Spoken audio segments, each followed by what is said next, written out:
किसी जंगल में चिड़िया और कौवे के घर पास पास ही थे। गर्मी का मौसम था। एक दिन चिड़िया का नींबू पानी पीने को बहुत दिल करता है और चिड़िया कालू कौवे के घर जाती है। कौवे कौवे, मेरा नींबू पानी पीने को बहुत दिल कर रहा है। अपने नींबू के पेड़ से मुझे 2 नींबू दे दो। ना ना, मैं अपने नींबू के पेड़ से नींबू किसी को नहीं देता। चलो चलो, चली जा यहाँ से। कौवे भैया, मैं आपकी पड़ोसन हूँ। पड़ोसी मुश्किल में एक दूसरे के काम आते हैं। जब मुझ पर मुश्किल हुई तो तुम मेरे काम ना आना। कमजोर छोटी चिड़िया, जाओ यहाँ से, अपना काम करो और मुझे सोने दो। कौवे के आंगन में इतना बड़ा नींबू का पेड़ था जो नींबू के फल से भरा हुआ था, मगर फिर भी कालू कौवा चिड़िया को एक नींबू भी नहीं देता। चिड़िया उड़ती हुई दूर जाती है। बुलबुल के बागीचे में तरह तरह के पौधे और पेड़ थे। चिड़िया वहाँ बागीचे में नींबू का पौधा देखकर बुलबुल के पास जाती है। बुलबुल, मैं आपकी पड़ोसन तो नहीं हूँ, मगर फिर भी आपसे एक नींबू मांगने आई हूँ। चिड़िया, हम सब एक जंगल में रहते हैं, एक दूसरे की चीजों पर हम सबका हक है। मेरे इस नींबू के पौधे से जितने जी चाहे नींबू तोड़ सकती हो तुम। फिर चिड़िया बुलबुल के पेड़ से 2-4 नींबू तोड़ती है और अपने घर आ जाती है। घर आकर चिड़िया स्वादिष्ट नींबू पानी बनाकर पीती है। अभी 2-4 दिन ही गुजरे थे। चिड़िया दाना लेने गई हुई थी कि तेज बारिश शुरू हो जाती है। चिड़िया एक पेड़ के नीचे बैठ जाती है। बारिश के पानी में भीग भीग कर उसका शरीर थक गया था। ना जाने ये बारिश कब रुकेगी और कब मैं अपने घर जाऊंगी। जब काफी देर तक बारिश नहीं रुकती तो चिड़िया बारिश में ही उड़ने का फैसला करती है। वो किसी न किसी तरह अपने घर तो पहुंच जाती है, मगर घर आकर उसे तेज बुखार हो जाता है। जब मैं घर पहुंच गई तो बारिश भी रुक गई। मुझे तो बहुत तेज बुखार है, मैं तो दवा लेने भी नहीं जा सकती। चिड़िया अपने घर के बाहर निकल कर बैठ जाती है। कौवा, जो किसी का दाना चुरा कर आ रहा था, वहाँ से गुजरता है। कौवे भैया, मेरी बात सुनो। चिड़िया, जल्दी बताओ क्या बात है। मुझे बहुत भूख लगी हुई है, घर जाकर अभी दाना खाना है मैंने। कौवे कौवे, मुझे बहुत तेज बुखार है, मुझे मिट्ठू तोते से बुखार की दवा ला दो। ना ना, मैं तो पहले ही बहुत दूर से उड़कर आया हूँ, मेरे पंख थके हुए हैं, मैं और नहीं उड़ सकता। कौवे भैया, आप मेरे पड़ोसी हो, अगर आप मुश्किल समय में मेरी मदद नहीं करोगे तो कौन करेगा। पड़ोसी हूँ, तुम्हारी माँ नहीं हूँ जो तुम्हारे लिए दवा लाऊं। ऐसा कहते हुए कालू कौवा अपने घर चला जाता है। थोड़ी देर बाद कबूतर वहाँ आता है और चिड़िया कबूतर से कहती है, कबूतर कबूतर, मुझे बहुत तेज बुखार है, मुझे तोते से दवा ला दो। चिड़िया, मैं तोते के पास ही जा रहा हूँ, मैं वापस आता हुआ तुम्हारे लिए दवा ले आऊंगा।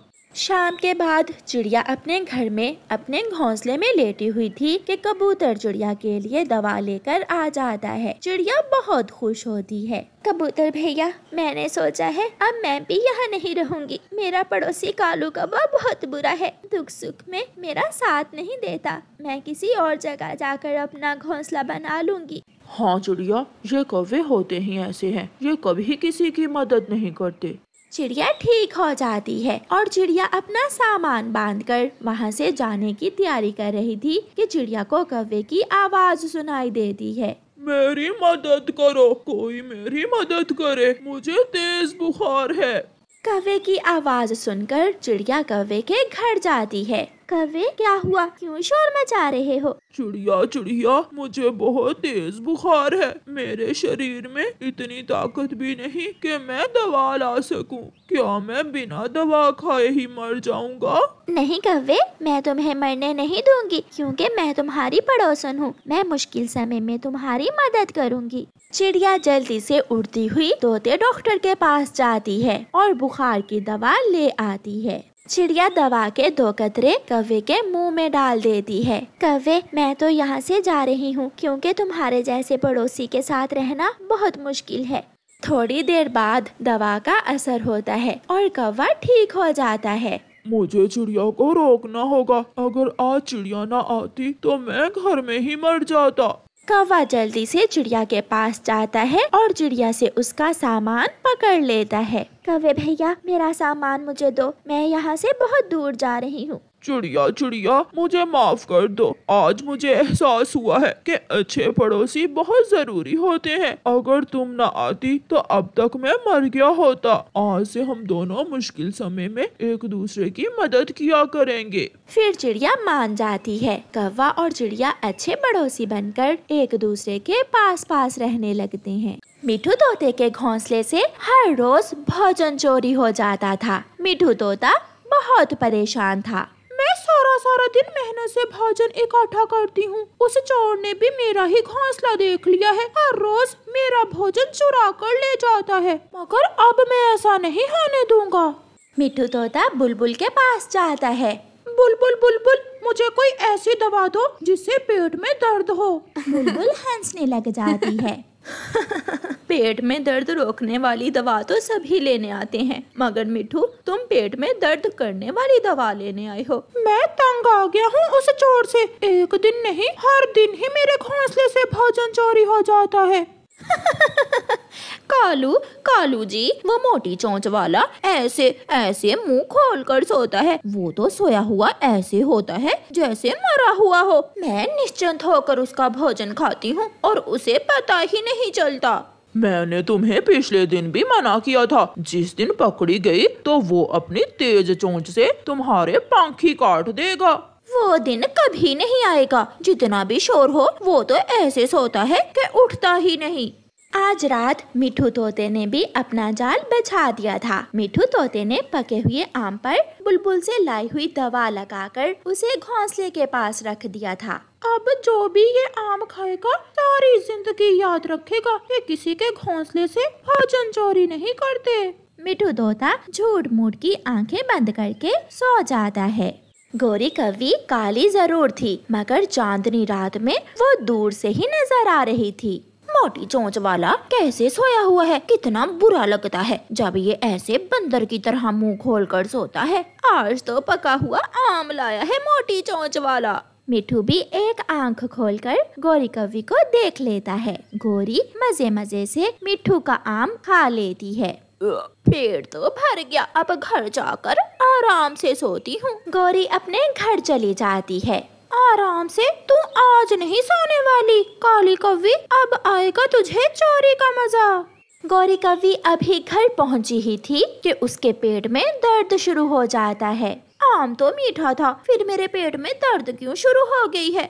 आहिस्ता आहिस्ता गोरी के पेट की दर्द बढ़ जाती है और वो रोने लगती है। हाय हाय, मर गई। कालू उठो, मुझे देखो, मैं मर रही हूँ। कालू भी उठ जाता है। आज कहाँ गई थी और क्या खा कर आई हो? उस मोटी चोंच वाले के घोंसले से पका हुआ आम खाया है। न जाने आम खाने के बाद क्या हुआ। मेरा दिल घबरा रहा है और पेट में भी बहुत दर्द है। गोरी तो पेट दर्द से उछलने लगती है। जब मैं मर जाऊंगी तो फिर घर से निकलोगे? जाओ कुछ करो, मैं मर जाऊंगी। कालू कुछ करो।